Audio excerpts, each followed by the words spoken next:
이 골로새서라고 하는 이 성경은 사도 바울이 기록한 성경인데 특히 바울이 감옥에 있을 때 기록한 성경으로 알려져 있습니다. 바울이 감옥에 갇혀 있을 때 사실 죽음이 코앞에 있는 상황입니다. 그때 고로새 교인들에게 당부한 것이 있는데 그것이 바로 기도였습니다. 왜 바울은 그 감옥에서도 그렇게 기도를 강조했겠습니까? 기도로 가는 것은 바로 우리 영혼의 호흡이기 때문에 그렇습니다. 숨이 멈추면 육신이 멈추듯이 기도를 멈추면 우리의 영이 죽게 됩니다. 성경은 창세기부터 요한계시록까지 기도의 사람들을 통해 하나님께서 어떻게 일하시는지 증언해 주고 있습니다. 믿음이 있는 사람들은 모두가 다 기도했습니다. 즉 기도하는 사람들은 믿음이 있는 사람이다 라고 할 수 있습니다.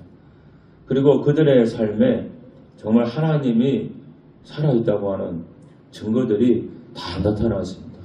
오늘 많은 사람들이 하나님이 어디에 있느냐, 정말 교회 다니는 사람들도 하나님이 살아계시는지 확신하지 못하는, 믿지 못하는 그런 세상에 되었습니다. 그렇지만은 기도하는 사람들을 보게 되면 분명히 하나님 살아계심을 우리가 보게 됩니다. 모든 종교에는 다 기도가 있습니다. 불교에도 기도합니다. 이슬람교도 하루 5번씩 기도하고, 힌두교, 인도인 힌두교 사람들도 기도하고, 모든 종교에 기도가 있습니다. 심지어는 이 샤머니즘, 무속신앙에도 기도합니다. 우리 구단원 분들, 이분들도 새벽에 일어나서 기도하고, 구달 때도 기도하고, 기도가 없는 곳이 없습니다. 그러나 기독교의 이 기도와는 근본적으로 다릅니다. 다른 종교에 있는 기도는 혹시 들어주실지 모르는 그런 존재, 막연한 존재, 그러한 존재에게 비는 것이지만은 우리 기독교의 기도는 살아계신 하나님께 드리는 것입니다. 물론 불교나 다른 종교에 있는 분들도 우리도 분명하게 믿는 분이 있고 그분한테 기도한다고 합니다. 그러나 우리 기독교 입장에서 볼 때는 막연한 존재에게 기도한다고 보는 것이죠. 그리고 무엇보다도 반드시 응답하신다고 하는 확실한 약속 위에 우리가 기도하고 있습니다.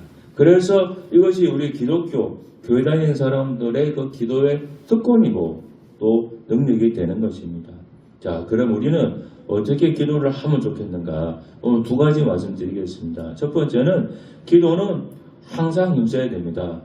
오늘 본문 말씀 나오죠. 기도를 계속하라 그랬습니다. 항상 하라 그랬습니다. 힘써라 그랬습니다. 여기서 항상이라고, 계속이라고 하는 것은 뭡니까? 아무것도 안 하고 그냥 계속 기도만 하라, 그건 아니죠.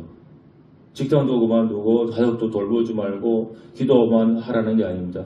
요즘은 기도원에 사람들이 많지 않습니다만 제가 대학 다닐 때만 해도 기도원에 사람이 정말로 많았습니다. 얼마나 많은지 모릅니다. 그래서 기도원 가보면 아예 집에서 보따리 싸가지고 기도원에서 기도만 하면 사는 분들이 있어요. 근데 기도를 하기 위해서 그렇게 하는 분도 어떤 목적이 특별한 사명 때문에 그렇게 하는 분도 있지만은 또 많은 경우에는요, 집에 자기 사는 집이 사는 게 너무나 힘드니까 그런 거 도피하고 싶어서 기도원에 그냥 와서 기도하는 분들이 있어요. 그 집도 안 돌보고 자식도 안 돌보고 막 그렇게 하는 분이죠. 근데 그렇게 하는 건 잘못됐다는 거죠. 계속 기도하라고 하는 것은 그런 식으로 하지 말고 기도의 지속성, 즉 멈추지 않는 기도, 즉 포기하지 않는 기도, 바로 그것을 의미합니다. 데살로니가전서 5장 17절에 보면은 쉬지 말고 기도하라고 있습니다. 365일 24시간 물도 마시고 밥도 먹지 말고 기도하는 것이 아니라 이것은 기도를 포기하지 마라. 기도를 중단하지 말라. 그 얘기입니다. 기도에 끊어놓지 말라는 거예요. 뭔가 기도를 시작한 게 있으면 포기하지 말라는 거예요.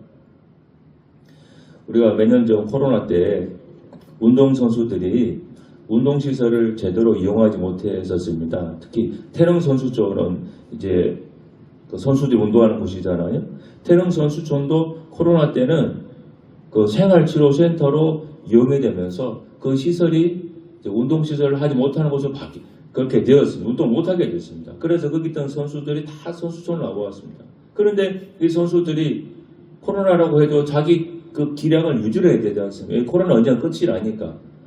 기량을 유지해야 되기 위해서 할 수 없이 일반인들이 이용하는 그 시설에 가서 운동을 많이 했다 그래요. 뭐 아이스링크도 그렇고 일반인들 가는데 돈 주고 와서 운동을 다 했다고 합니다.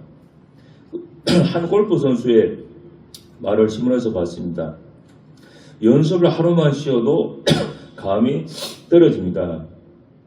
한동안 훈련장에 못 갔을 때 감이 떨어질까봐 마음 한구석이 불안했습니다. 이렇게 했습니다.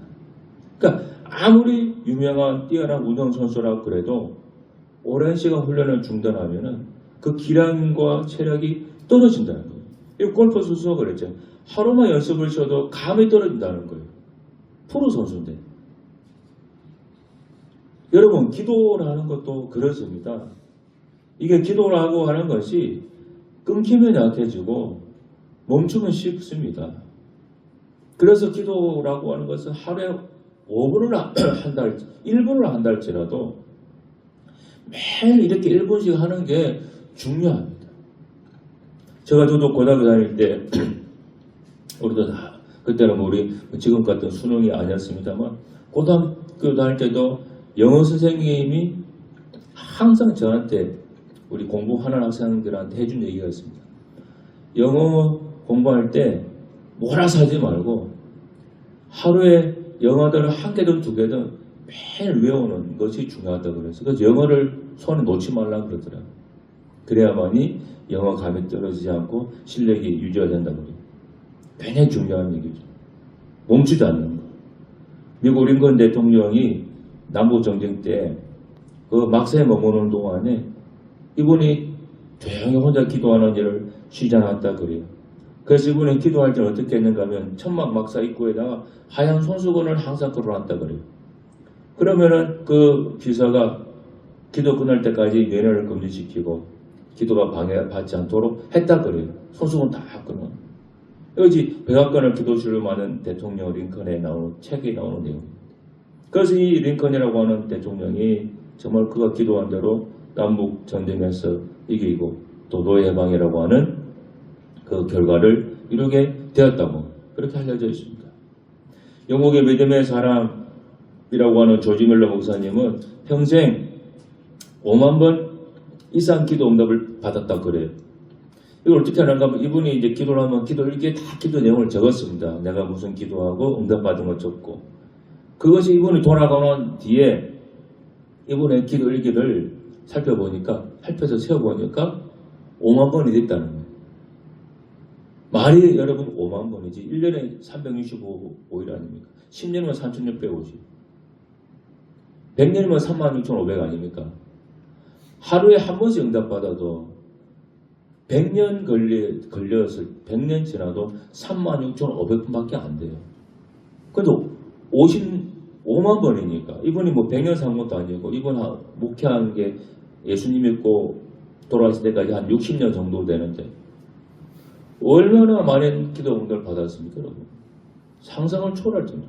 우리는 한 달에 하나 받을까 말까 하는 건데 이분은 무려 살아생전은 5만 번을 받았으니까 얼마나 많은 기도 응답을 기도를 경험했습니까? 그래서 이 기도하면 이 조지 밀러 목사님을 빼놓자고 얘기를 하는 거예요. 이분에 관련된 책들이 많습니다. 이분이 기도를 많이 했는데 어렸을 때부터 같이 생활했던 친한 친구들 5명 위해서 기도를 했다 그래요. 그래서 한 사람, 두 사람 친구 다 믿는데 마지막까지 이 목사님이 돌아가실 때까지도 믿지 않는 친구가 있었다 그래요. 죽을 때까지. 그런데 마지막 이 친구가 언제 믿게 되었는가 하면은 이 친구가 조지 밀러가 자기를 위해서 52년 동안 기도했다는 소식을 죽은 다음에 그때 듣게 됩니다. 그리고 나서 그 친구가 예수를 믿었다. 그러니까 이 조지 밀러 목사님이 죽은 다음에 마지막 5번째 친구가 예수를 믿은 거예요. 그리고 이번 친구가 예수 믿고 나서 영국을 쭉 전국을 다니면서 간증을 이렇게 했다 그래요. 조지 밀러 목사의 기도는 다 응답됐습니다. 저는 그 기도의 최후 응답입니다.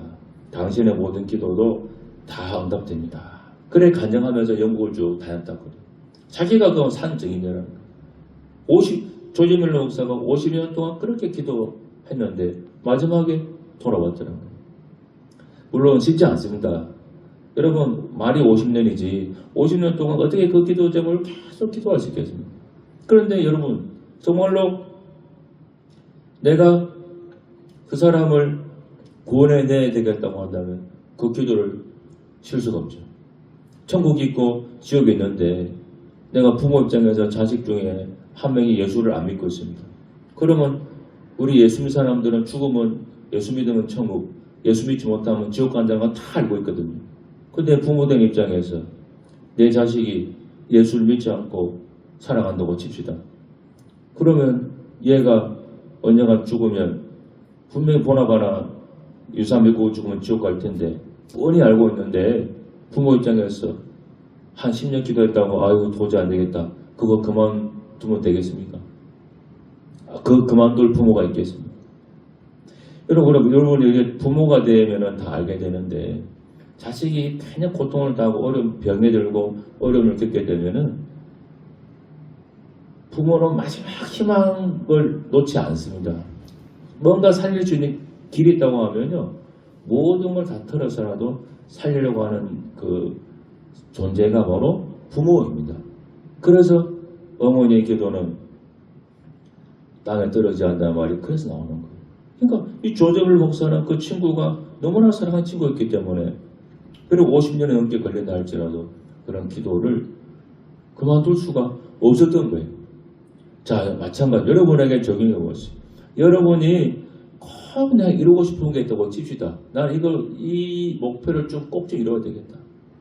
그러면 그 목표가 이루어질 때까지 내가 기도를 멈추면 안 돼요.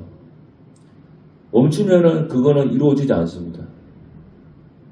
실패한다 할지라도 계속 도전하고 기도하는 그 끈기가 필요한 거예요. 이것이 바로 계속이라고 하는 의미입니다. 기도를 끊지 마라, 놓지 말라는 거예요. 그리고 두 번째는 감사함으로 기도를 해야 돼요. 오늘 말씀이죠. 감사함으로 기도하라. 감사함. 이거는 기도의 중요한 태도입니다. 우리의 기도가 늘 어떻습니까? 요구로 가득 차 있잖아요. 이거 해주세요. 저것도 해주시고 뭐 어떻게 좀 다 해결해 주시고 우리의 기도 대부분은 요구의 어떤 리스트로 다 되어 있습니다. 물론 그런 기도 당연히 해야 됩니다. 하지만은 우리의 시선이 내게 없는 것 자꾸 이렇게 뭐 요구만 하다 보면은 내게 없는 것 또 풀리지 않는 문제에 고정이 되어서 자칫 잘못하면은 불평하고 원망으로 빠지기가 쉽습니다. 왜? 내가 해달라고 하는 것들이 다 쪽쪽 이루어지면 좋겠지만은 그게 잘 그렇게 되지는 않잖아요. 그렇기 때문에 조심해야 됩니다.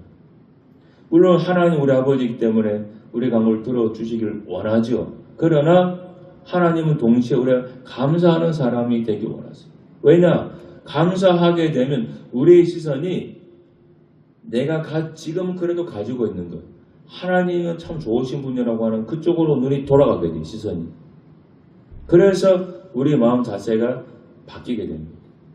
토마스 아킨피스가 지은 유명한 책 그리스를 본받아라고 하는 책에 이런 글이 있습니다.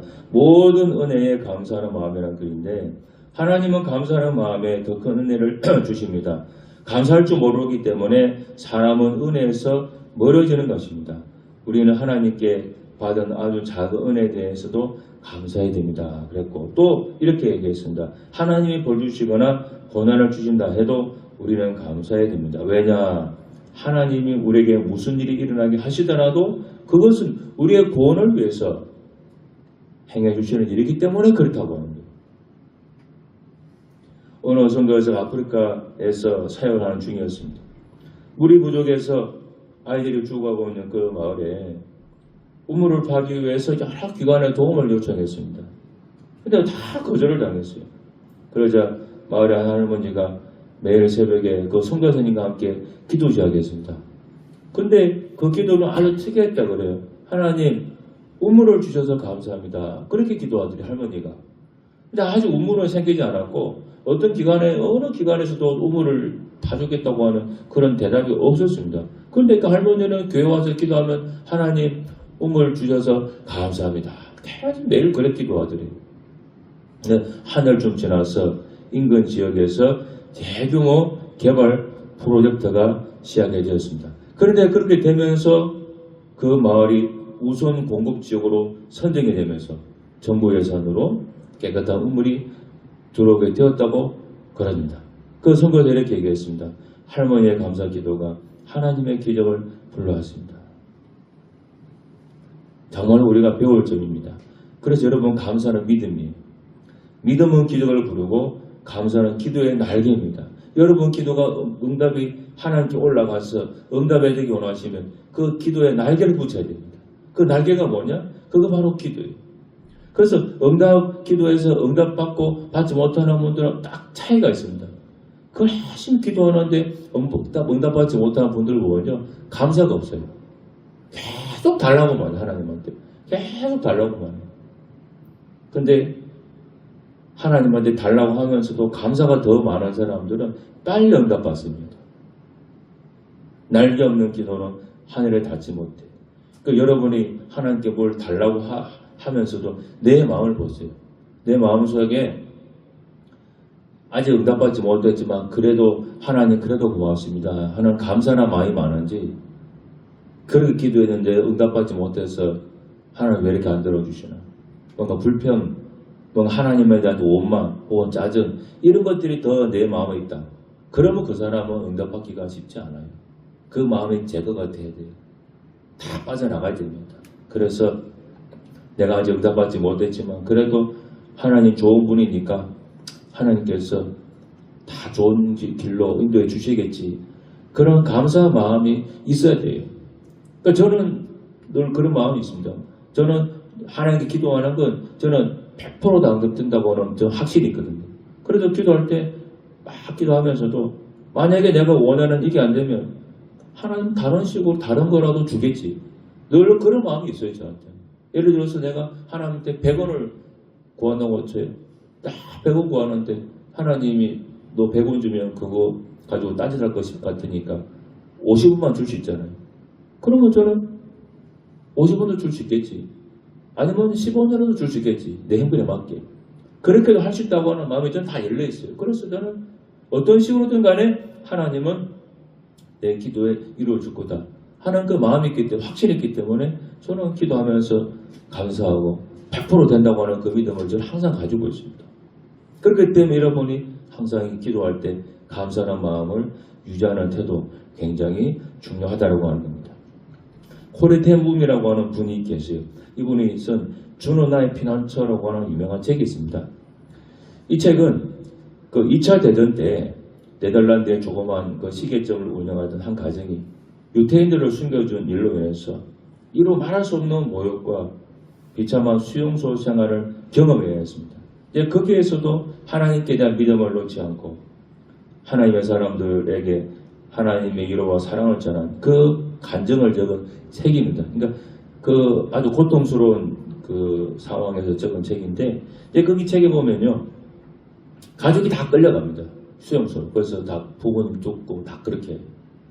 근데 그 코리아와 그 언니 베치가 아버지와 떨어져서 독일의 중심부에 만들어진 라벤스부르크라고 하는 여성 그 집단 수용소에 갇히게 됩니다.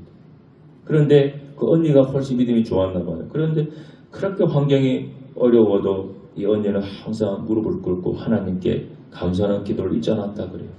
그래서 이 수용소 안에서 그들은 정말로 상상을 초월할 정도의 고통을 겪었습니다. 우리 2차 대전 때 그 독일 사람들이 막 만든 수용소 그 영화들 봤잖아요. 어마어마한 고통을 겪었습니다. 추위와 더위는 말할 것도 없고 모욕을 당하고 또 구타에 시달리고 하루에 11시간씩 서서 일을 하게 돼요. 모든 게 정말로 사람이 살 수 없는 그런 고통스러운 환경이었습니다. 그런데도 그 언니는 코리아의 언니는 항상 하나님한테 감사드립니다. 한동안은 그 감방에 벼룩이 너무 많아서 도저히 잠을 잘 수 없을 정도로 고통스럽고 힘들었어요. 여러분 벼룩을 잘 모르실 거예요. 근데 제가 초등학교 다닐 때는 벼룩이 굉장히 많았습니다. 벼룩이 이제 살을 그 당시에는 그래서 막 학교에서 벼룩이랑 이 같은 거 검사도 하고 몸 털기도 하고 그렇게 했었습니다. 그 벼룩이 얼마나 사람 힘들게 하는 거 알아요, 우리들은. 그래서 너무 고통스러웠는데 그런데 이 언니는 그것조차도 감사드려요. 하나님 벼룩 주신 거 감사합니다. 근데 옆에서 있던 동생 코리가 보니 기가 막혀. 아니 언니 어떻게 벼룩까지 감사해요? 자기는 그렇게 못하겠대. 언니가 대답했어요. 이것을 통해 뭔지는 모르지만 더 좋은 걸 주시지 않겠느냐. 벼룩을 주신데도 다 하나님 뜻이 있을 거야. 그렇게 하면서 감사드려요. 근데 며칠 지나에 보니까 간수들이 한 명도 오질 않아. 왜? 벼룩이 너무 많으니까. 벼룩이 나한테 옮을까봐 간수들이 오지 않더라. 그래서 이 코리와 언니 그 나머지 사람들이 간수들이 안 오니까 그들이 조용히 하나님의 찬송도 하고 기도도 하고 하나님 말씀을 나누고 예배를 드릴 수가 있었다고 그렇게 간증이 그 책이 나옵니다. 그러니까 벼룩을 통해서 힘들고 고통스러웠지만은 그래도 그 벼룩 때문에 하나님께 감사하고 예배할 수 있는 그 놀라운 일이 있었다고 하는 거예요. 그래서 우리가 하나님께 기도할 때 감사하는 그 태도를 잃으면 안 된다. 왜? 감사할 때 기도의 날개를 붙여서 더 큰 응답으로 가기 때문에 그런 거죠.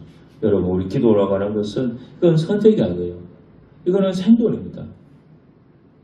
기도를 선택사항으로 자꾸 생각하지 마세요. 기도는 해도 좋고 뭐 귀찮으면 안 해도 되고 그렇게 생각하지 마세요. 기도는 생존입니다. 여러분이 살기 위해, 여러분이 잘 되기 위해, 여러분 복을 받기 위해 꼭 해야 되는 것이 바로 기도예요. 여러분 하나님께 받고 싶은 거 다 있겠죠. 아니 하나님은 아니더라도 내가 이루고 싶은 게 있을 거 아니에요. 그것이 하나님께 기도해 보세요. 그럼 반드시 하나님이 그걸 들으시고 응답되는 쪽으로 여러분을 인도해 가실 겁니다. 기도하겠습니다. 하나님 아버지 고맙습니다. 정말로 우리 기도는 선택이 아닙니다. 반드시 해야 되는 그런 중요한 겁니다. 하나님 아버지 우리 사랑하는 예그런교회 귀한 교인들 기도를 쉬지 않도록 도와주시고 정말 기도에 힘을 쓰게 도와주시고 무엇보다도 감사하는 태도를 잃지 않도록 하나님께서 도와주시옵소서. 예수님 이름으로 간절히 기도하옵나이다. 아멘.